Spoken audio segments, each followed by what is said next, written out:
Do you believe in ghosts? Do you believe that we're all living inside a video game simulation? God, I hope not. Well, me neither, but that doesn't stop these questions being endlessly fascinating. Dan Schreiber is co-host of the extremely successful No Such Thing as a Fish podcast and a QI Elf as well. He explores these questions and more in this new book, The Theory of Everything Else. He joins us in the studio. Good morning, Dan. Good morning. So what's going on here? Tell us the theory behind the book. What did you want to do?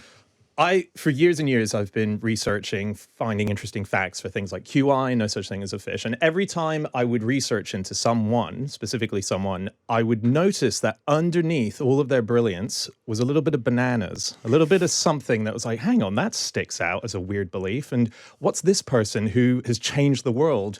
Why are they harboring this belief? And I started wondering, has it affected their thinking in a way that was positive as opposed to negative, which is often how crazy theories are often presented.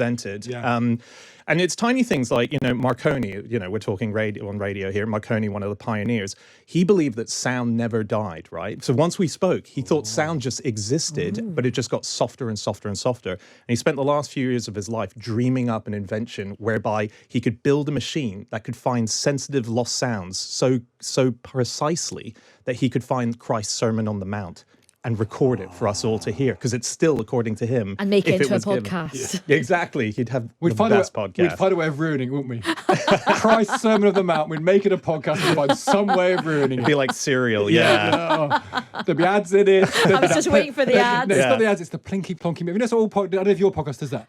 I'm sure it does. We don't have plinky plonky. The plinky plonky music, when you're talking about something serious, all of a sudden. You also have those in political campaign videos, the plinky plonky music. No one likes that.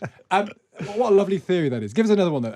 Well, and it's sort of stuff like, I was interested in how weird theories have sort of unintended consequences and how they've changed and shaped the world. So a sort of quite light example is I found during the writing of the book that one of my favorite movies, Coming to America with Eddie Murphy. I love it. Yeah, great movie, right? So I discovered that when they were doing the production of it, and this was in Nile Rodgers, who did the soundtrack for it, it was in his autobiography, when they were filming it, the entire production schedule had to be brought forward by months, as in the filming dates, suddenly, just out of nowhere, we got to film these dates now. Because Eddie Murphy had watched a movie called The Man Who Saw Tomorrow about Nostradamus's predictions and discovered that on one of the days he was meant to be filming in LA happened to be a day that Nostradamus predicted an earthquake was going to send it off into the Pacific. So he altered the entire production. They had to shift it by months so that he could get out of there before the earthquake hit. And that actually happened. And for me, that was a chapter where I wanted to look at what influence has Nostradamus had that he couldn't have predicted. Just all this fallout from people believing his mad ideas. I love whenever you see this Nostradamus stuff, it's all written in such generalities, isn't it? Yeah.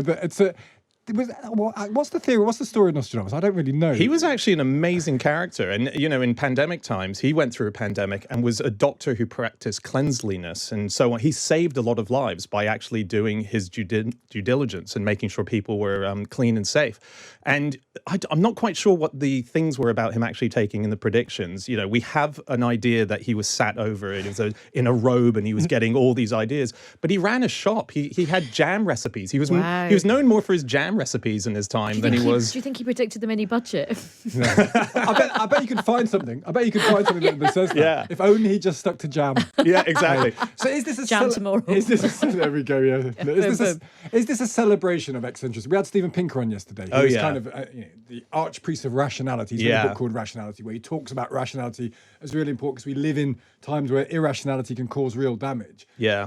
Is this a kind of celebration of eccentricity? It is, and it's not going against what Steven Pinker says. I'm not trying to promote woo-wooism at all. I do think it is actively can be dangerous, but I do also think that a lot of us do have odd beliefs, and sometimes they're not at the forefront, and they're just fun and they're interesting, and they make us think differently. And I sort of see this as a kind of wine tasting tour. I think, and I say this at the front of the book, don't believe anything in this book, So, and these ideas will try and make you believe them because that's what they're really good at doing. That right now they're being discussed at breakfast tables and on the other side of the world at dinner parties and schools and everywhere. What you need to do with this is sip it in like a bit of wine at a wine tasting, swivel it around your brain and just spit it back out again.